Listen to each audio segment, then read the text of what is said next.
Hi, I'm Dave Stoop, and I'm sitting here with Steve Arterburn, and we're the co-editors of the Life Recovery Bible. And we've been coming to you periodically here, talking to you about the different steps in the 12 steps, and today we're looking at step 8. And there's been a real preparation for this step because this is the culmination of our journey inward, because we are now taking what we did in our inventory and what we did when we confessed our inventory and then became willing to be humble and to ask God to do it. Now we're getting down to the concrete. Yeah. If I was just sitting with you and walking through the steps with you, when I came to this step, I would say, okay, now it is time to get specific about the impact of our behavior. We certainly we try to be as specific as possible when we made that searching and fearless inventory, that moral inventory about who we were. And of course, to do that, we had to look at some things that we had done to others.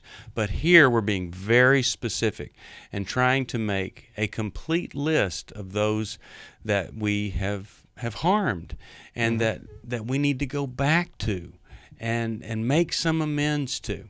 And you know, this one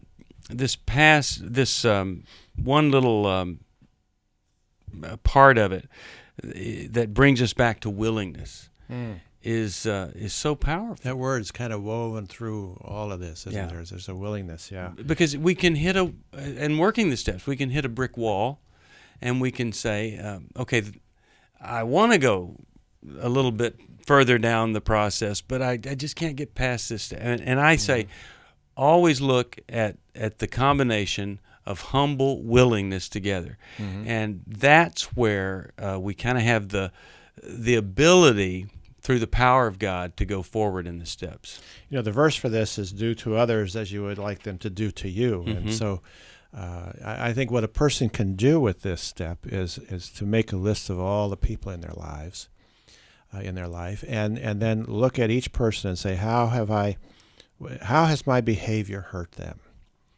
And there may be some people where your behavior hasn't even really touched them, but that's okay. But make the list, and we're not ready to do anything about it yet. This is just making the list and then being willing to do something.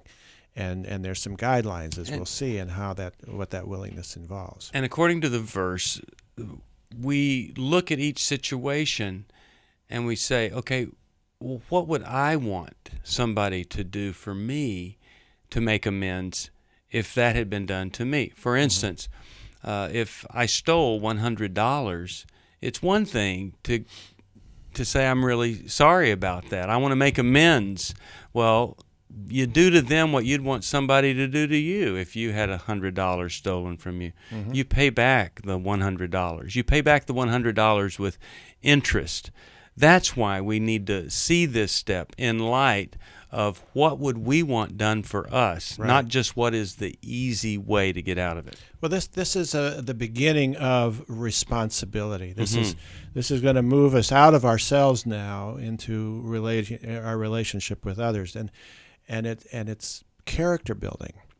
All of these steps really are designed to build character within us that the addiction stole from us, because whatever our addiction, what goes along with any addiction are lies and denial and deceit. So to become a responsible person and responsible character-wise, I really need to be able to identify the specifics. You told a story about what you did one time with a guy you worked for. And I had a guy who was in my youth group years ago when I was a youth pastor, and apparently he dented the fender in my Volkswagen. And 35 years later, I got a check from him and an apology from him because he must have been working, these steps, and he made amends. Right. And it was like, wow, that's good for him. Well, and it was freeing to me. You mentioned my dilemma was that I had stolen $1,000, but it was so long ago that $1,000, if it had been invested at typical interest rates and stuff, that I had to write a check for $6,000. Wow. And that was a big, a huge amount of money for me to write. But I'm free. Mm-hmm. But now we're kind of getting ahead of ourselves. On this step, what was required was you had to be willing to do it. That's right. And I had to write down in that list, if I'm going to do this, here's what it would take to make amends. And so you take your time, you make your list, and you do it from the perspective of, if this was me that had been hurt, what would I want done for me? And see, that's an important character issue, to be able to see it from the other person's point of view. Mm-hmm. So there's all kinds of things that are being rebuilt within us when we work these steps. And we need to see it from God's point of view. What Definitely. would honor God the most? Exactly.